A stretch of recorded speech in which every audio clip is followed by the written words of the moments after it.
ಓಂ ಶ್ರೀ ಗುರು ಬುದ್ಧ ಬಸವ ಅಂಬೇಡ್ಕರ ಹರಳಯ್ಯ ನಮಃ.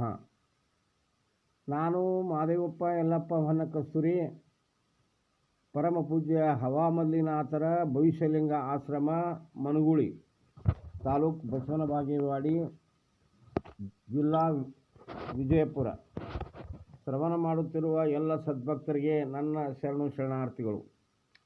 ಇಂದು ನಾನು ಮಾಯೆ ಎಂಬ ವಿಷಯದ ಮೇಲೆ ಒಂದೆರಡು ವಿಚಾರಗಳನ್ನು ಹಂಚಿಕೊಳ್ತಾ ಇದ್ದೇನೆ. ವಿಶ್ವಗುರು ಅನ್ನಬಸವಣ್ಣನವರು ತಮ್ಮ ಒಂದು ವಚನದಲ್ಲಿ ಹೇಳುತ್ತಾರೆ,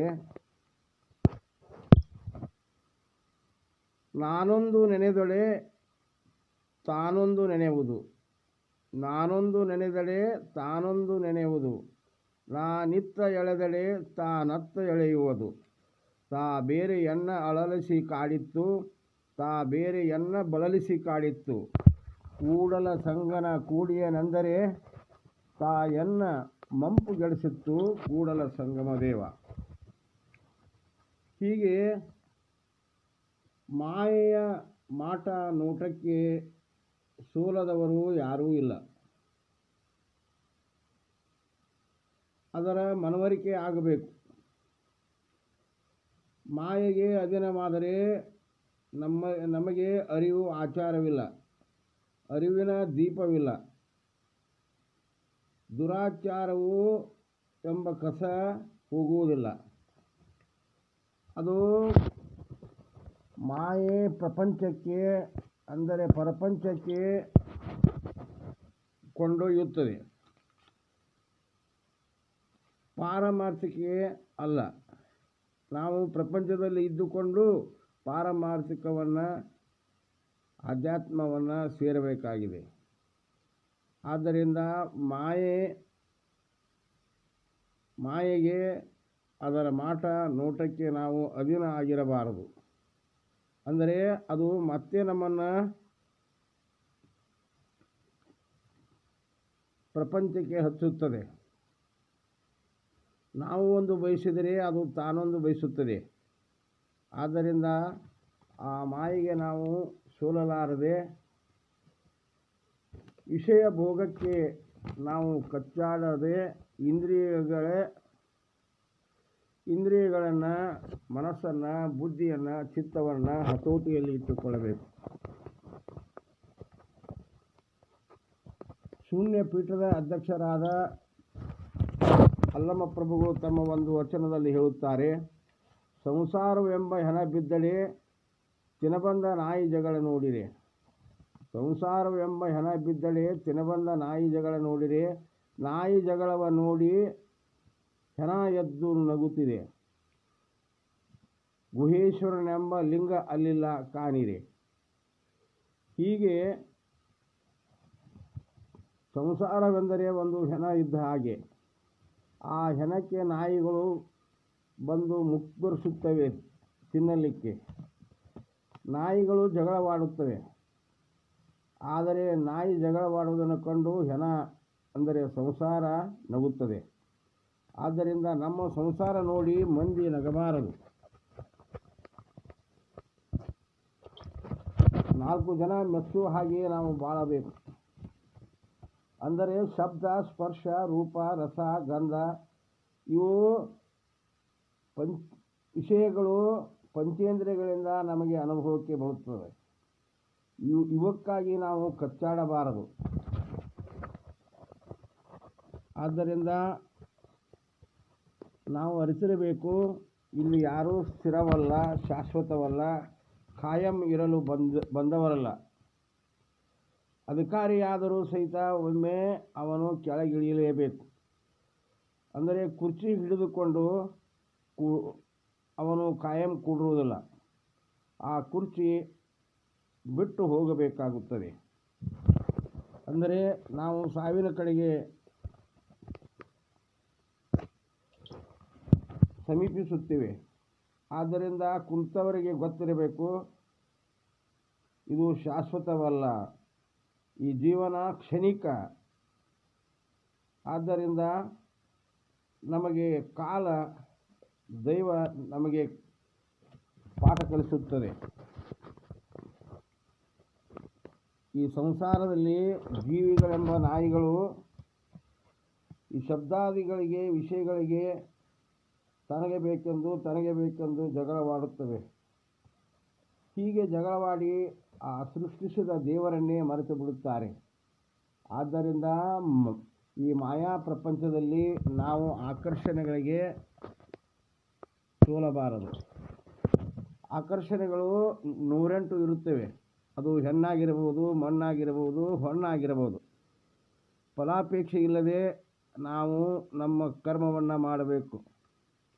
ನಮ್ಮ ಕರ್ಮವೇ ನಮಗೆ ಸಂರಕ್ಷಣೆ ಮಾಡುತ್ತದೆ. ಈ ಪ್ರಪಂಚದಲ್ಲಿ ಯಾರೂ ಸಂರಕ್ಷಣೆ ಮಾಡುವುದಿಲ್ಲ.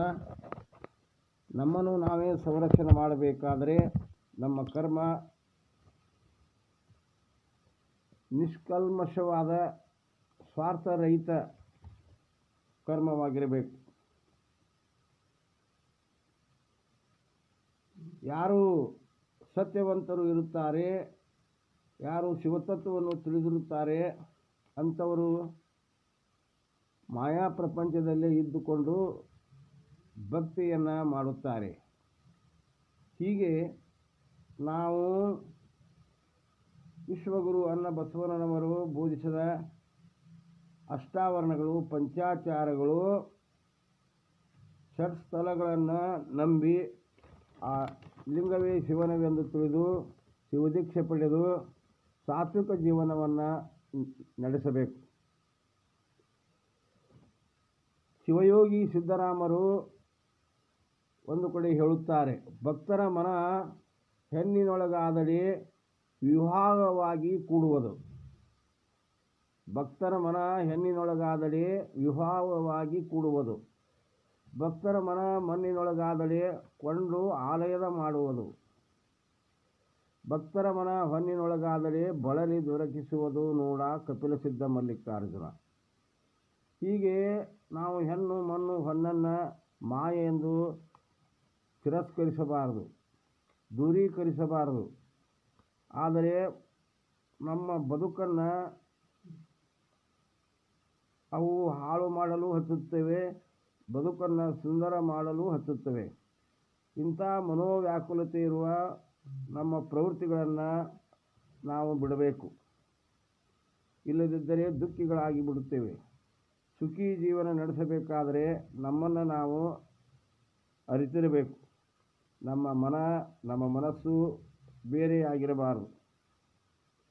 ಒಂದು ವೇಳೆ ಬೇರೆಯಾದರೂ ಮನಸ್ಸು ಆಗುತ್ತದೆ. ಮನಸ್ಸು ಮನೆ ಇವುಗಳ ಸಾಮರಸ್ಯವೇ ನಮ್ಮ ಜೀವನವಾಗಬೇಕು.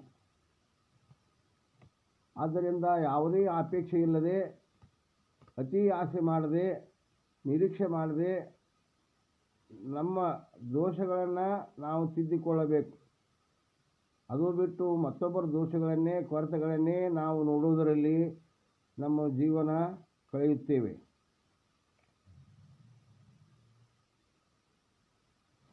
ಹೆಣ್ಣು ಮಣ್ಣು ಹೊನ್ನು ನಿಜವಾಗೂ ಆಕರ್ಷಣೆಗಳೇ. ಅವುಗಳಿಗೆ ಸೋಲಬಾರದು. ಅವು ಆವರಿಸಿ ಇದ್ದ ಹಾಗೆ. ಅಂದರೆ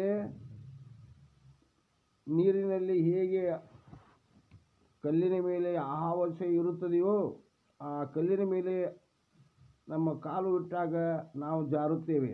ಅದಕ್ಕಾಗಿ ಅವುಗಳ ಹಿಂದೆ ಬೀಳಬಾರದು. ರಾಮನ ಸೀತೆಯನ್ನು ಕಂಡ ರಾಮಾಯಣವಾಯಿತು.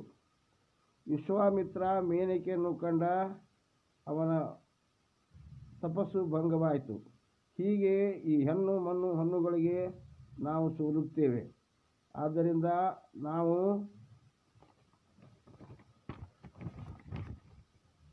ಸತ್ಯದ ಪ್ರಕಾಶವನ್ನು ಕಂಡುಕೊಳ್ಳಬೇಕು. ಆದ್ದರಿಂದ ಗುರು ನಮಗೆ ಅವಶ್ಯಕತೆ ಇರುತ್ತದೆ. ಆ ಗುರುವಿನ ಕರುಣೆ ಇದ್ದರೆ ಮಾತ್ರ ನಾವು ಈ ಮಾಯಾ ಪ್ರಪಂಚವನ್ನು ಗೆಲ್ಲುತ್ತೇವೆ. ಆದ್ದರಿಂದ ಈ ಹೆಣ್ಣು ಮಣ್ಣು ಹಣ್ಣುಗಳು ನಾವು ಅನುಭವಿಸಬೇಕು. ಅವು ಧರ್ಮದ ಹಾದಿಯಲ್ಲಿ, ಸತ್ಯದ ಹಾದಿಯಲ್ಲಿ. ಅದಕ್ಕೆ ಯಾವುದೇ ಥರದ ಸಮಾಜ ತಿರಸ್ಕರಿಸಬಾರದು. ನಾವು ಧರ್ಮದ ಹಾದಿಯಲ್ಲಿ ಅವುಗಳನ್ನು ಅನುಭವಿಸಿದ್ದಾದರೆ ನಮ್ಮ ಜೀವನ ತಣ್ಣಗಾಗುತ್ತದೆ, ಶಾಂತವಾಗುತ್ತದೆ. ಆದ್ದರಿಂದ ಗುರುವಿನ ಕರುಣೆ ಇದ್ದಾಗ ಮಾತ್ರ ಇದು ಸಾಧ್ಯವಾಗುತ್ತದೆ. ಆ ಗುರುವಿನ ಆಶೀರ್ವಾದ, ತಂದೆ ತಾಯಿಗಳ ಹಿರಿಯರ ಆಶೀರ್ವಾದ ಇದ್ದಾಗ ಮಾತ್ರ ನಾವು ಈ ಮಾಯೆಯನ್ನು, ಆ ಕಾಲವನ್ನು ಮೀರಬಹುದು. ಅದಕ್ಕಾಗಿ ಅಜ್ಞಾನಿಯಾಗಿ ನಾವು ಬಾಳಬಾರದು. ನಮ್ಮೊಳಗೆ ದೇವರಿದ್ದಾನೆ ಎಂಬುದನ್ನು ನಂಬಿ ಜ್ಞಾನಶಕ್ತಿಯನ್ನು ಹೆಚ್ಚಿಸಿಕೊಳ್ಳಬೇಕು.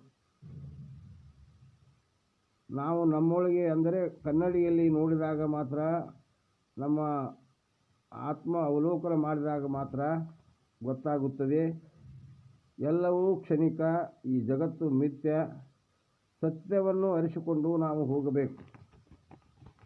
ಆದ್ದರಿಂದ ನಮ್ಮ ಇಂದ್ರಿಯಗಳು, ಕಣ್ಣು, ಕಿವಿ, ಮೂಗು, ನಾಲಿಗೆ, ಚರ್ಮ ಇವೆಲ್ಲವೂ ಶುಚಿಯಾಗಿರಬೇಕು, ಮೀಸಲಾಗಿರಬೇಕು ಆ ಭಗವಂತನಿಗೆ. ಶುಚಿ ಇದ್ದಾಗ ನಮ್ಮ ಜೀವನ ರುಚಿಯಾಗುತ್ತದೆ. ನಮ್ಮನ್ನು ನಾವು ಹೊಲಸು ಮಾಡಿಕೊಂಡಾಗ ನಮ್ಮ ಜೀವನ ಮಲಿನಗೊಳ್ಳುತ್ತದೆ. ಆದ್ದರಿಂದ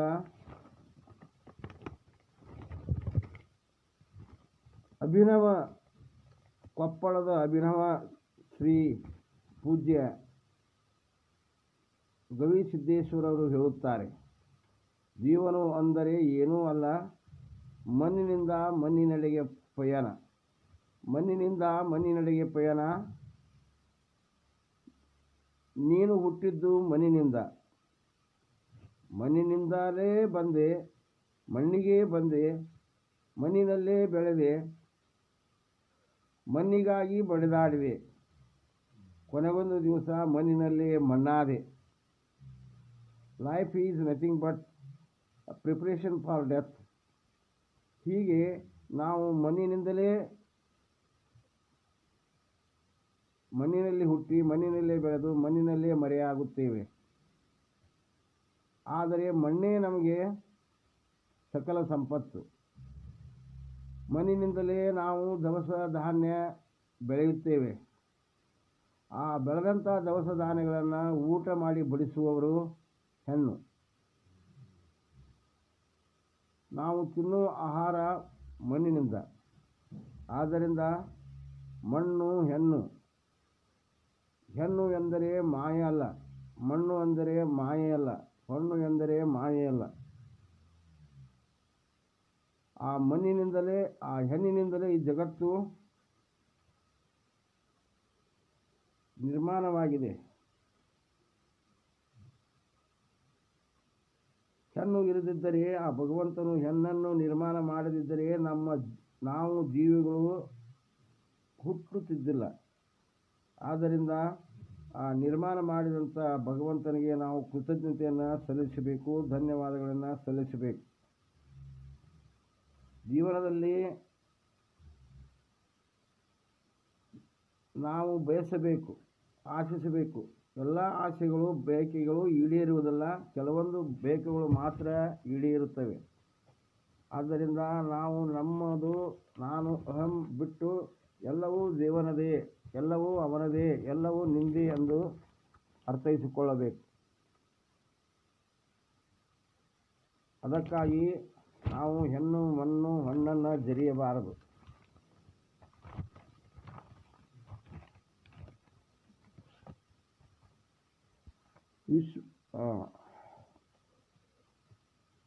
ಅಲ್ಲಮ ಪ್ರಭುಗಳು ತಮ್ಮ ಒಂದು ವಚನದಲ್ಲಿ ಹೇಳುತ್ತಾರೆ, ಹಣ್ಣು ಮಾಯೆ ಎಂಬುವರು ಹಣ್ಣು ಮಾಯೆಯಲ್ಲ, ಹೆಣ್ಣು ಮಾಯೆ ಎಂಬುವರು ಹೆಣ್ಣು ಮಾಯೆಯಲ್ಲ, ಮಣ್ಣು ಮಾಯೆ ಎಂಬುವರು ಮಣ್ಣು ಮಾಯೆಯಲ್ಲ, ಮನದ ಮುಂದಿನ ಆಸೆಯೇ ಮಾಯೆ ಕಾಣ ಗುಹೇಶ್ವರ. ಅಂದರೆ ಜನ ಅರ್ಧಮರ್ಧ ತಿಳಿದವರು ವಾದ ಹಾಕುತ್ತಾರೆ, ಹೆಣ್ಣು ಮಾಯೆ, ಹೊಣ್ಣು ಮಾಯೆ, ಮಣ್ಣು ಮಾಯೆ ಎಂದು. ಆದರೆ 12ನೇ ಶತಮಾನ